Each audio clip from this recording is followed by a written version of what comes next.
یزید خوش تھا اس پر مطلب دلائل ہیں، کیونکہ کچھ لوگ تو اس کو بالکل یزید کو بری الذمہ قرار دیتے ہیں کہ بھائی وہ تو اس کا تو تھا ہی نہیں اس میں.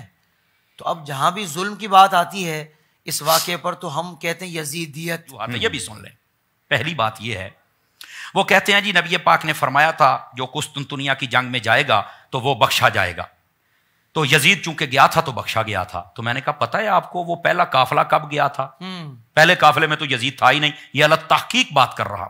واہ واہ. ٹھیک ہے، پہلی بات. دوسری بات، یہ نبی پاک نے خبر دی تھی؟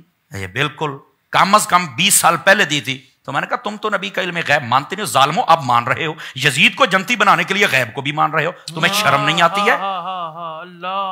یہ دوسری بات سمجھ آ رہی نا جی. اور تیسری بات ہے، یزید اس قافلے میں نہیں گیا تھا، وہ تو بعد میں بیٹھ کر وہاں شرابیں پیتا تھا اور بیٹھ کے جناب وہ اشعار پڑھتا تھا کہ میں بڑا خوش ہوں. وہ سارا کچھ موجود ہے کتب کے اندر. یہ تم کیوں نہیں پڑھتے ہو یار؟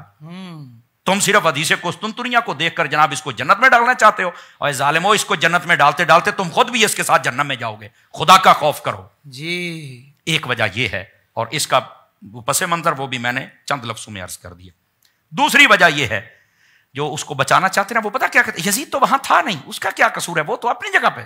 کمال والی بات. اگر وہ وہاں تھا، مان لیا ابن زیاد ابن سعد ان سب نے کام کر دیا، امام حسین شہید ہو گئے، تو چاہیے یہ تھا نا ان سب کو پکڑ کے قتل کروا دیتا کہ جب میں نے کہا نہیں تھا تم نے یہ کیوں کیا. جی بالکل ٹھیک. تو یہ دلیل نہیں، کیا اس کی رضا پر یہ دلیل ہے، اس نے کچھ نہیں کیا. دوسری بات، جہاں امام حسین مدینہ میں تھے تو وہاں کا گورنر بدل دیا، مکہ میں گئے وہاں کا بدل دیا، کربلا میں گئے وہاں پر کبھی ہور، کبھی ابن زیاد، کبھی عمرو ابن سعد، کبھی شمر ذی الجوشن، یہ کیوں بدلے؟ جی اس کا مطلب ہے وہ امام کا دشمن تھا. لوگ کہتے ہیں دلائل کوئی نہیں. کیوں نہیں تمہارے پاس دلائل یار؟ امام حسین کے لیے، ان کے حق پر ہونے کے لیے تمہارے پاس دلائل نہیں ہے؟ اللہ اکبر، اللہ اکبر. خدا کا خوف کریں. ایسے لوگ شرم سے ڈوب کے مر جانا چاہیے جن کو حسین نظر نہیں آتا ہے.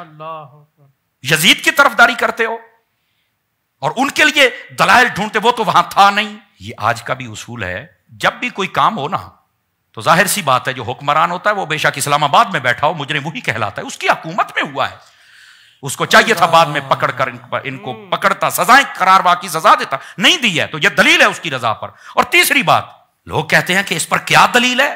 جی اور بھائی وہ کمینے کا غصہ تو ابھی ٹھنڈا نہیں ہو رہا تھا، اسی لیے تو اس نے مدینے پر حملہ کروایا. اللہ، یہ تو شہادت حسین کے بعد ہوا ہے نا. یہ تمہیں نظر نہیں آتا؟ یزید کے طرفداروں، مکے پر حملہ کروایا، منجنیکوں کے ذریعے پتھر پھینکوائے گئے، آگ لگ گئی خانہ کعبہ کے اندر.